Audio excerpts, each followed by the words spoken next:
Amen. Well, if there is a passage that you would like to cut out of the Bible, I think this is it. If there's a passage that would embarrass you as a Christian, I think this is probably it. There is the advertisement campaign. What happens in Vegas? Yeah, you know it, right? You've seen it. And what happens in Vegas stays in Vegas began as a way to communicate to adult vacationers that, hey, you can live it up when you're in Vegas, and it's not going to follow you home to work.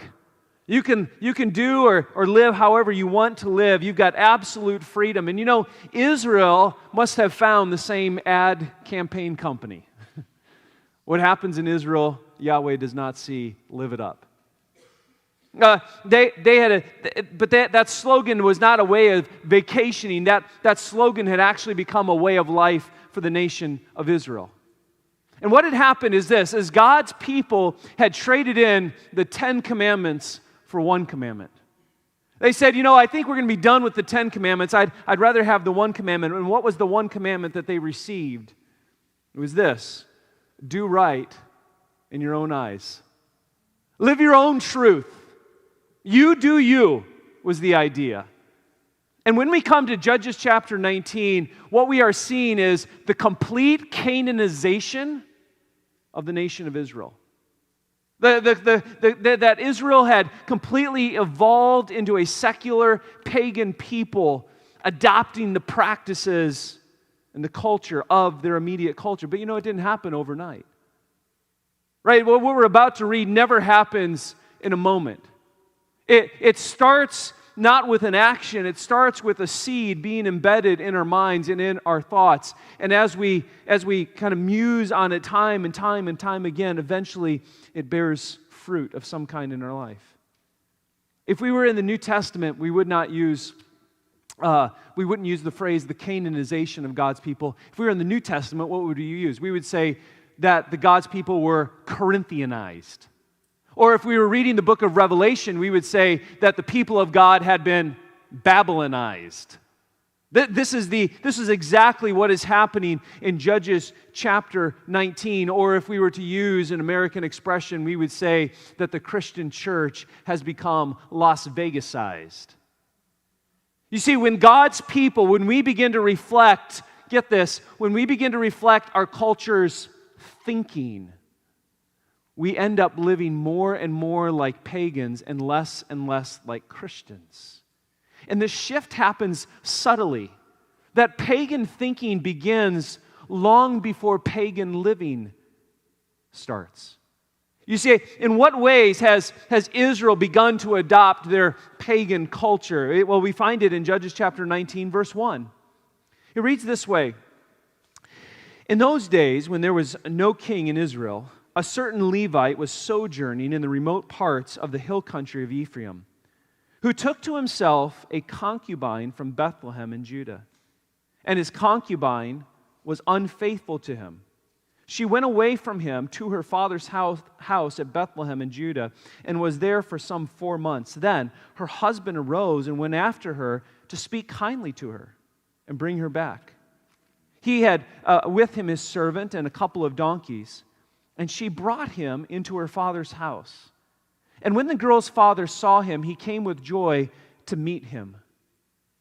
Who are the Levites? The Levites they're the one landless tribe of the nation of Israel. They were not portioned a piece of land because they were to lead the worship all throughout the nation of Israel in every tribe. We would say it this way, that all priests were Levites, but not all Levites were priests. So a Levite who was not a priest probably was in charge of maybe cleaning up after the religious ceremonies had taken place. Maybe he was in charge of preparing for worship at the house of God, which was in Shiloh at this time. Maybe that's exactly what his requirements were to do. We really don't know. All we know is that he is of a very specific tribe who has been given very specific purposes as to how he's to conduct his life.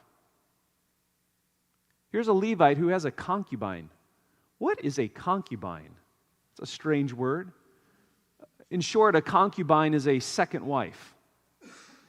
He would have chosen a second wife for one of two purposes, or maybe both purposes.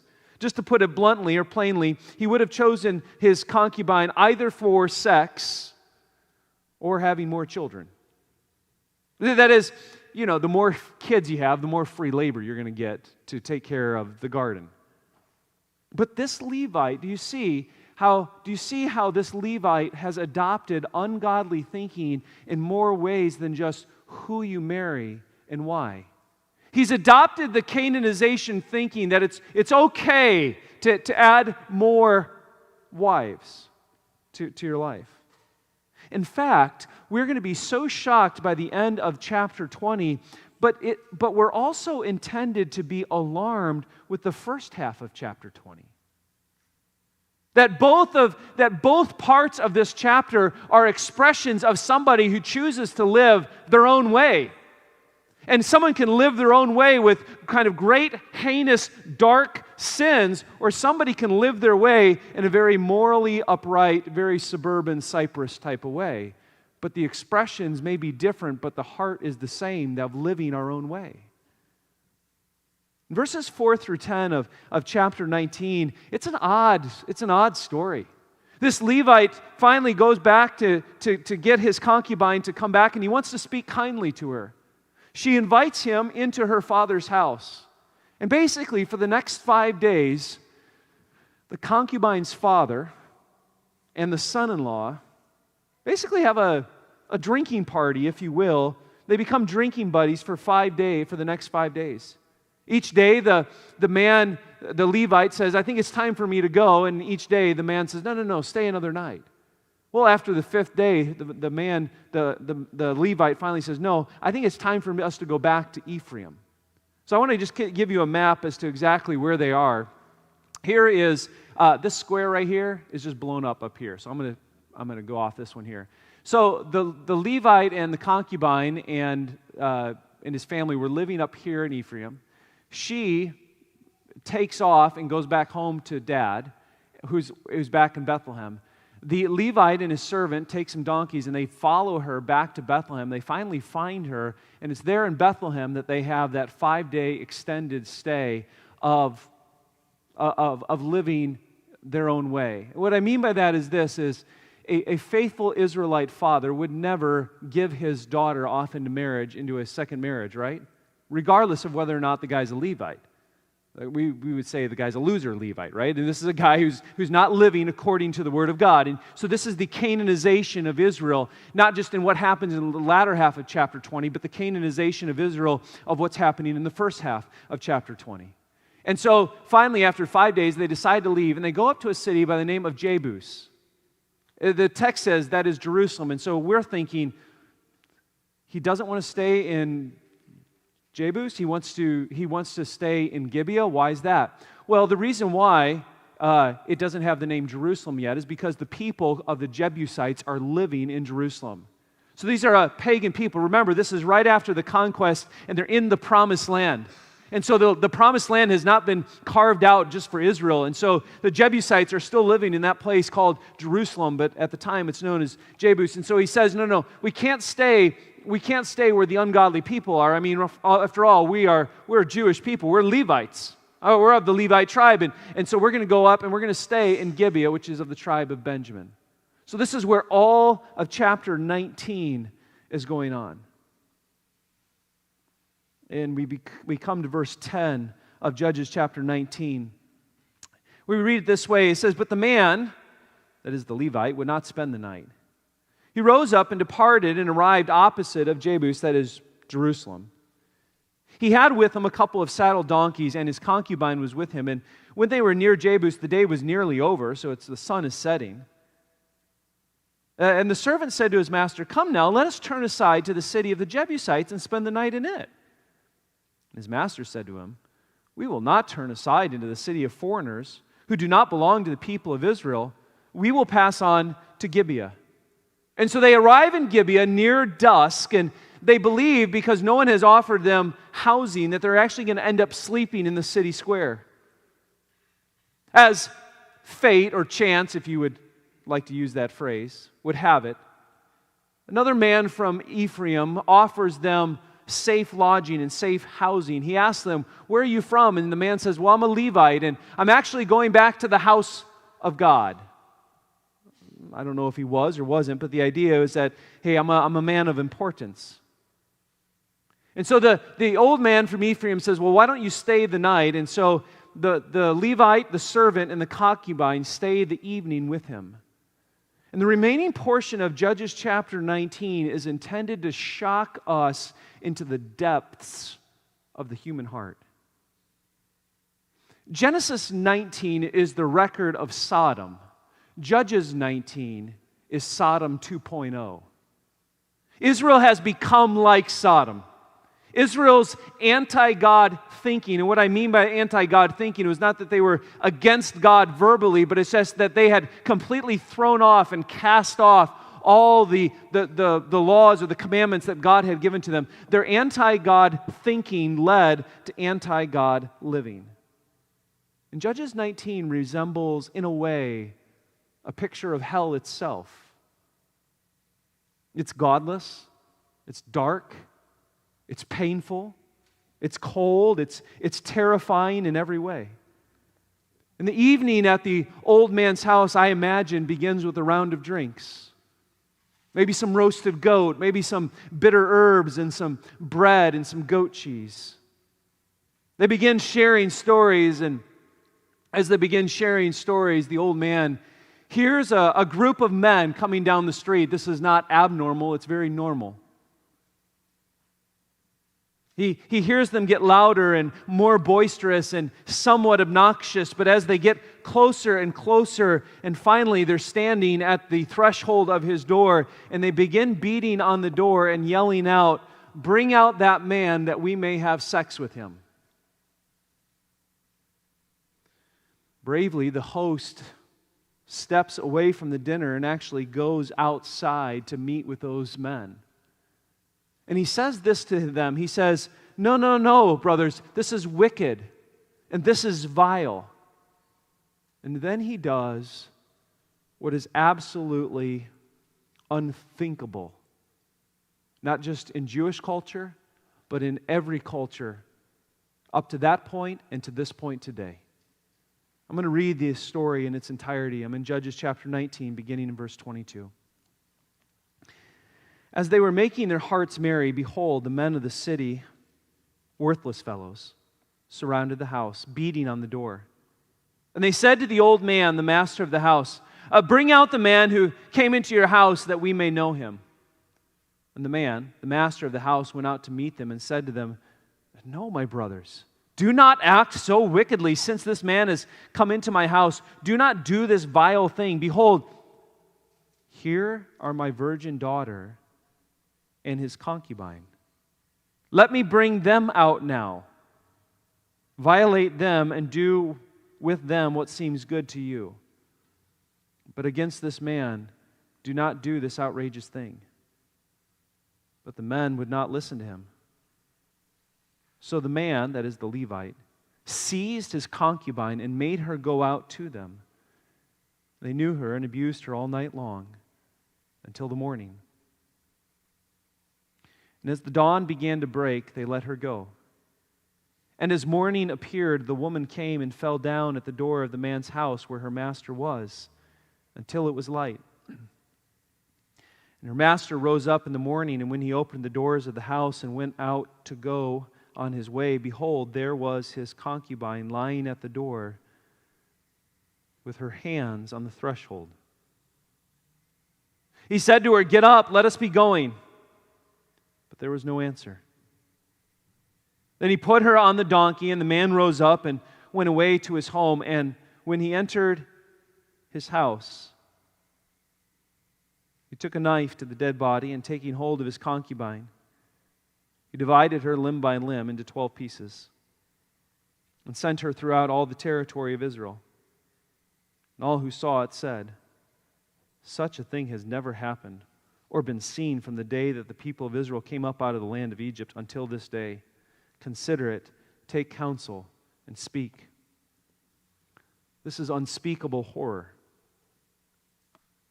And with the cold, kind of a calloused heart of a sex trafficker, after he pushed his concubine out into the cold, dark night, the man goes and lies down. Did he cover his ears with his outer garment so as not to hear? What did he do? The passage is silent. Her voice is silent.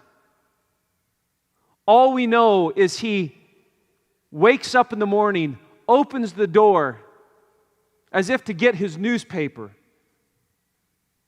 and sees a cold, lifeless body, and with equal coldness and with equal lifelessness in his voice, he says to the dead corpse, "Get up, let us be going." He picks that dead body up, places it on his donkey, and continues the trek back to Ephraim.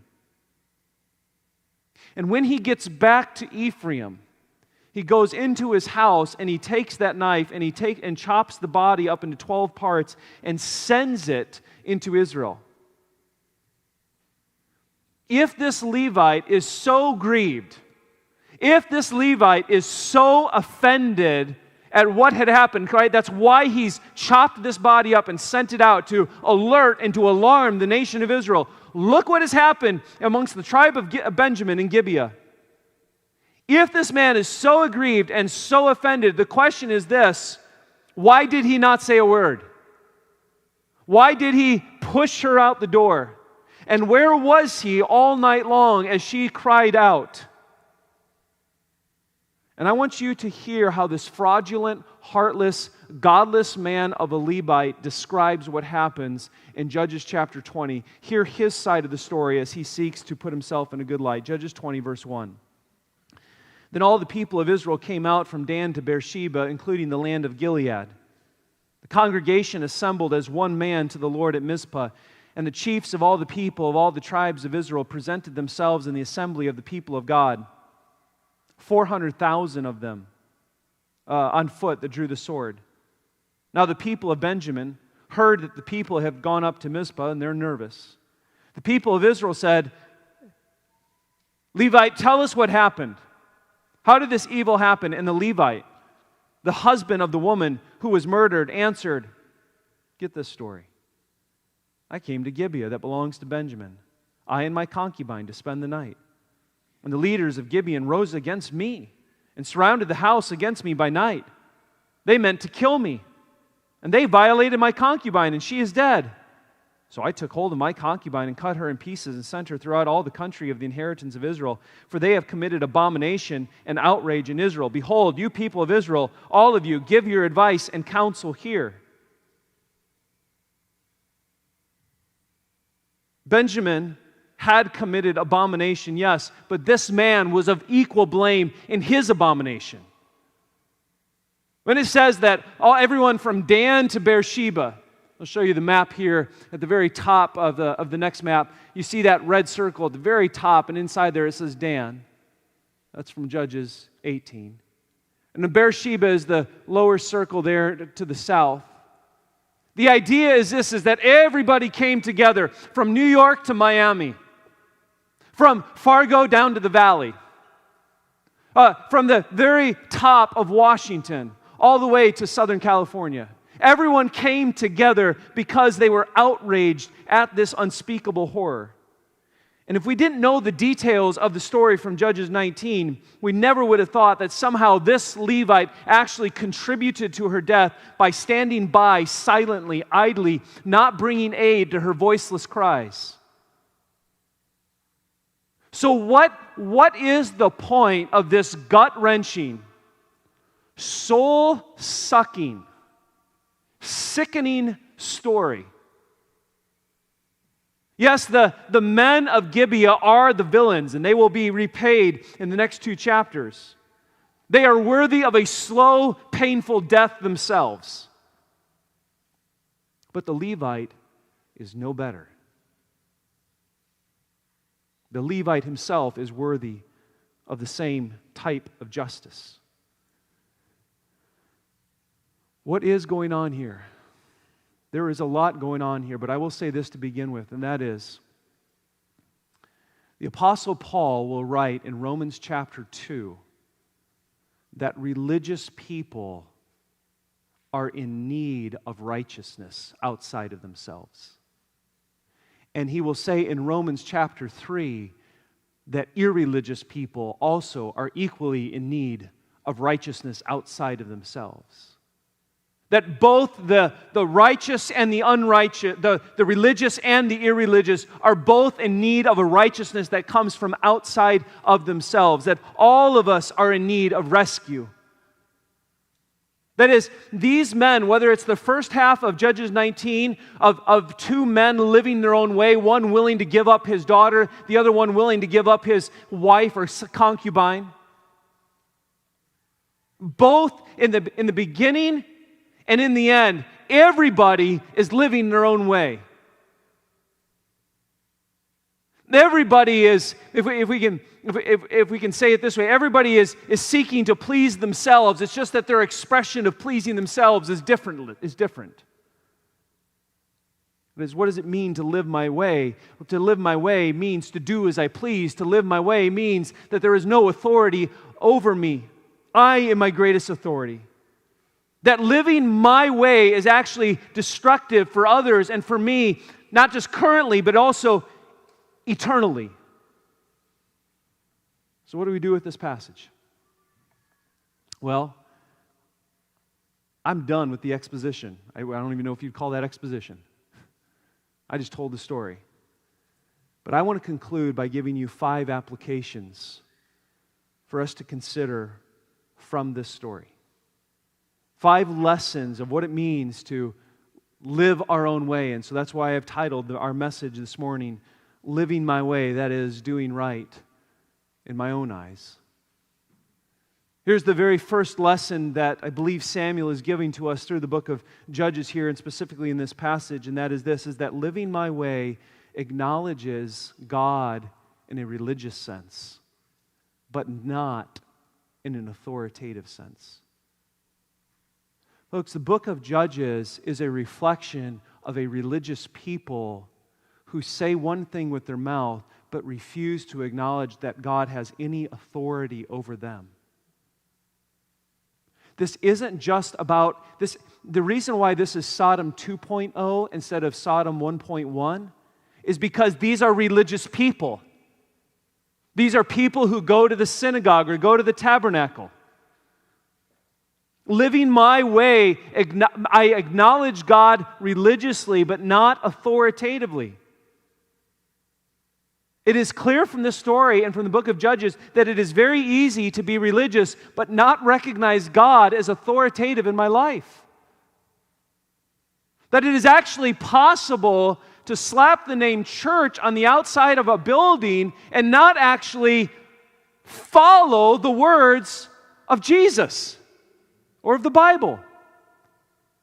Probably the most egregious example, right? The most egregious examples of this would be something like this, right? This is true of the Catholic priest who abuses children, but folks, let's be equal opportunity offenders here. This is equally true of Baptist pastors who sexually abuse children.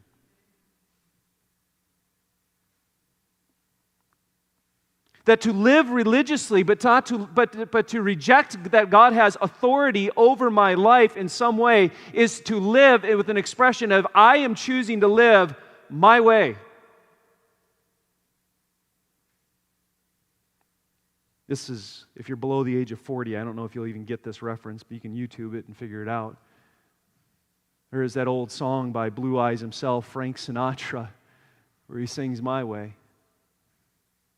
I clicked on it this past week just to listen to it one more time. Beautiful melody of a song.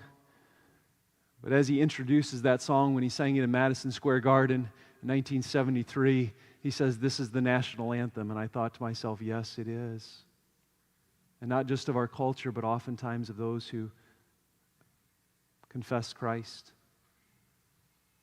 To acknowledge God in a religious sense, but not authoritative sense. It's true of a church member who embezzles, church of a believer who has an affair, or the Christian who gossips.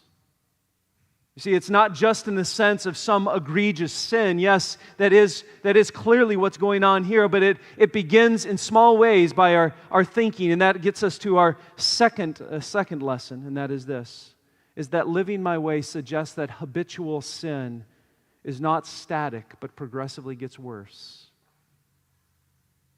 When Israel was leaving, as they were leaving the desert and going into the promised land, I imagine that none of them, in fact, I would say, not just imagine, we know that none of them were thinking that this would ever happen, because they actually say that this has never happened from Egypt until now. How did this happen? It happens because habitual sins do not stay static, they get progressively worse.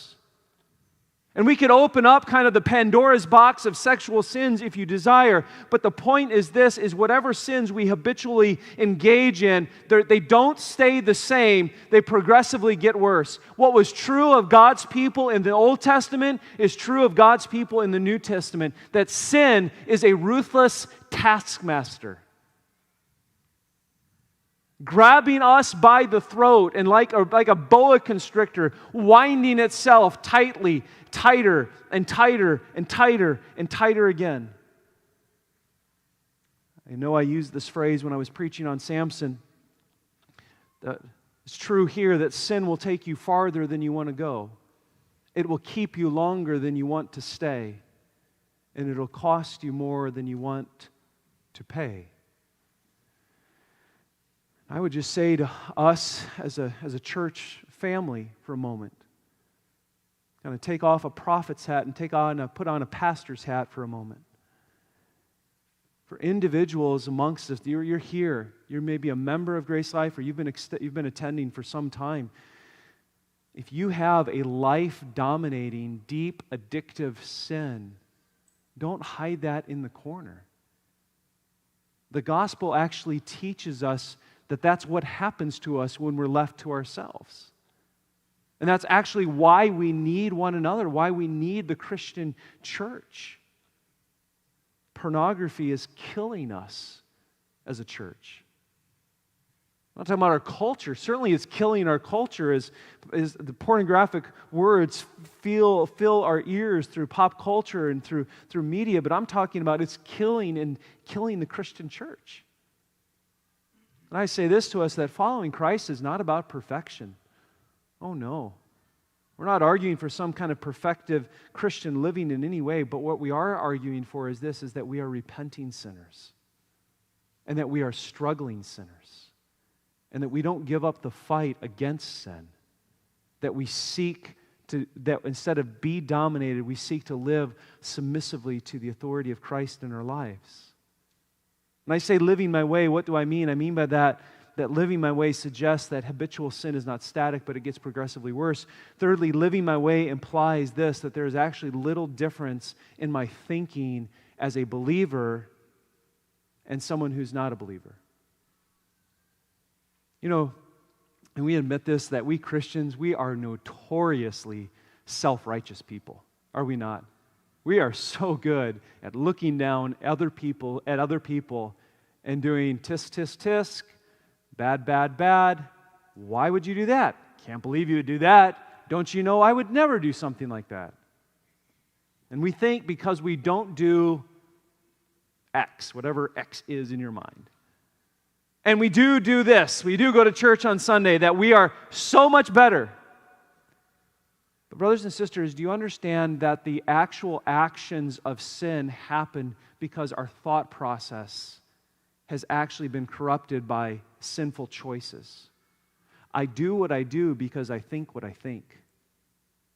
That the seeds of my actions came not from actions themselves, that seeds come in thoughts. So let me give you an example or two.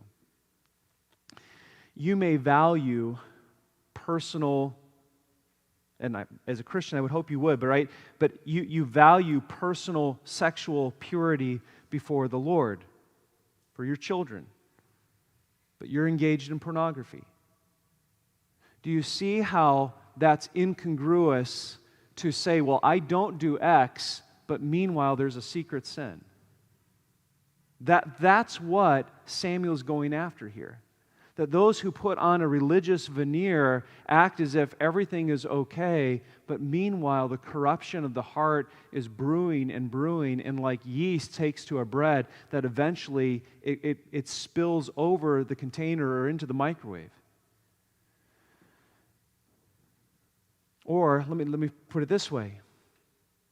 Here's a question.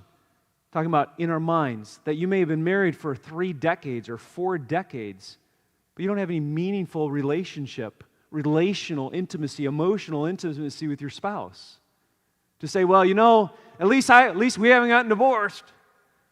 But brothers and sisters, if we're not valuing the person whom God has given to us, then we're no different, even if we did stay in the marriage. You see that? The living my way can express itself in various ways. That there is, to put it this way, there is kind of a suburban Cyprus way to live my own way, and there clearly is a Judges 19 Gibeon-type Benjaminite to live my own way. Both of them are wrong. One is more heinous than the other, but both of them are equal expressions of that I am living my own way. And what God is going after in Judges chapter 19 is to say this, is that though we may speak with our mouths and though we may have a religious veneer, that what God is going after is, do I have your heart? That we can try to paint the outside, if you will. We can try to dress up the outside, but if our heart is not worshiping God after what He desires, we are no better. This is why Romans 12 says to us this. Listen to this. Do not be conformed to this world but be transformed. How? By the renewing of your mind. He says, long before I want you to change your actions, what I want you to change is your heart. Here's the next lesson that comes from Judges chapter 19, and that is this, is that living my way reveals that eternal destruction waits for others and me. Living my way. Again, I'm using that expression as kind of a blank check. It can mean a 1,000 or a bajillion different things. But living my way reveals that eternal destruction waits for others and me. And I want to be gentle with this, but I do want to be clear. The Apostle John, when he's writing those short letters, right, in 1 John and 2 John and 3 John, he says something in there that is jarring to us. This is what I don't mean about living my own way. He says this. He says, if I do not love my brothers and sisters, do you know what he says next? The love of God is not within me. That if I'm not loving my brothers and sisters, then the love of God does not abide within me. Oftentimes I think about this even with the sense of when we're talking about being pro-life and the abortion issues, that it can quickly turn into a culture war. And people actually become enemies. But by this, all men will know that you are my disciples if you have love for one another. That if I choose to live my own way without loving, specifically in this case, my brothers and sisters, that eternal destruction awaits. Again, the Bible is not in any way, do be clear on this, the Bible is not in any way asking for perfection. It's not in any way asking for kind of a sinlessness and, if you mess up, you're toast. No. It's not saying that. It's suggesting this. It's saying this, that we live under the authority of God. And when the Spirit of God convicts us, we repent of that. We confess that. Let me move on to the very last one. Living my way, then. Here's the final thing, and if this text teaches us anything, it teaches us this. Living my way demands this. Living my way demands that I have the saving judge to rescue me from my way. You realize there was no one who stepped in to rescue this woman. But brothers and sisters, it wasn't just that there was no one who stepped in to rescue this woman. There was no one to step in to rescue these men from themselves. There was no one who stepped in to rescue the Levite from himself, or the old man, or his daughter, or the servant who let everything happen. There was no one who rescued these individuals. All the judges up until this point clearly have failed. All the judges, that though most of them spoke on behalf of God, they all failed. You know, you may have had maybe a life addiction, whether it was chemical, whether it was pornography, whether it was food. You may have had many interventions in your own life of caring people. But what you maybe have often realized is this, that when those interventions happen, that you were still powerless to change yourself, right?